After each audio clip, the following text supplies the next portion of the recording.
parle. Chaque jour, Charles et Carole vous présentent la leçon de l'école du sabbat.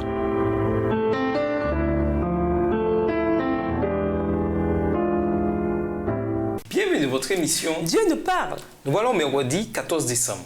En faire une affaire personnelle. Lisons Ésaïe 53, les versets 1 à 6. Que nous indique ce passage sur les souffrances du Seigneur sur la croix? Ésaïe 53, les versets 1 à 6. Qui a cru à ce qui nous était annoncé? Qui a reconnu le bras de l'Éternel? Il s'est élevé devant lui comme une faible plante, comme un rejeton qui sort d'une terre desséchée. Il n'avait ni beauté ni éclat pour attirer nos regards, et son aspect n'avait rien pour nous plaire. Méprisé, abandonné des hommes, homme de douleur et habitué à la souffrance, semblable à celui dont on détourne le visage. Nous l'avons dédaigné, nous n'avons fait de lui aucun cas. Cependant, ce sont nos souffrances qu'il a portées, c'est de nos douleurs qu'il s'est chargé et nous l'avons considéré comme puni, frappé de Dieu et humilié. Mais il était blessé pour nos péchés, brisé pour nos iniquités. Le châtiment qui nous donne la paix est tombé sur lui et c'est par ses meurtrissures que nous sommes guéris. Nous étions tous errants comme des brebis, chacun suivait sa propre voie et l'Éternel a fait retomber sur lui l'iniquité de nous tous. Ésaïe 53, verset 4 déclare que Jésus a porté nos douleurs et nos souffrances. Cela inclut donc forcément les douleurs et les souffrances de Job.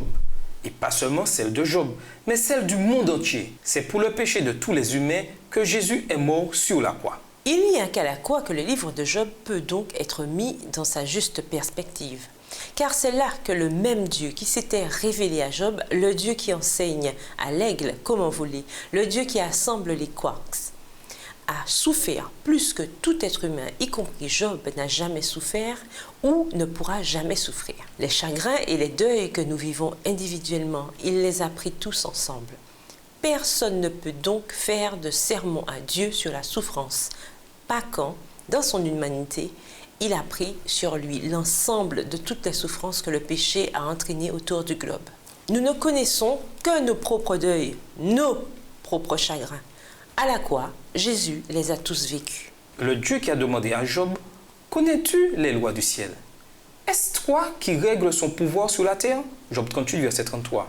Ce fait plus incroyable encore quand on prend conscience que bien qu'il ait créé les lois du ciel, il a aussi pris sur lui la nature terrestre. Et dans cette nature, il est mort afin de réduire à rien, par sa mort, celui qui détenait le pouvoir de la mort, c'est-à-dire le diable. Hébreux 2, verset 14. Vu par le prisme de la croix, le livre de Job a bien plus de sens que sans la croix.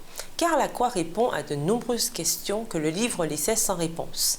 Et la plus grande question de toutes était: n'est-ce pas injuste que Dieu soit dans le ciel pendant que Job est forcé de souffrir sur terre? Tout cela afin de réfuter les accusations de Satan? La croix montre que peu importe combien Job ou tout être humain souffre dans ce monde, notre Seigneur a souffert volontairement bien plus qu'aucun d'entre nous ne le pourra jamais, et tout cela afin de nous donner une espérance et la promesse du salut. Job voyait Dieu comme son créateur. Après la croix, nous le voyons comme créateur et rédempteur, ou plus spécifiquement, comme le créateur qui est devenu notre rédempteur. Philippiens 2, versets 6 à 8. Et pour ce faire, il a dû souffrir à cause du péché d'une manière qu'aucun être humain, y compris Job, ne pourra jamais souffrir.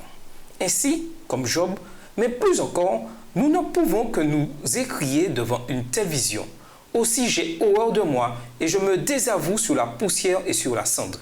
Job 42, verset 6 dans la version Tob. Et nous vous laissons avec la question du jour. Comment pouvez-vous montrer à ceux qui traversent des épreuves que Dieu s'intéresse personnellement à eux? Au revoir. Et à demain si Dieu veut. Dieu nous parle.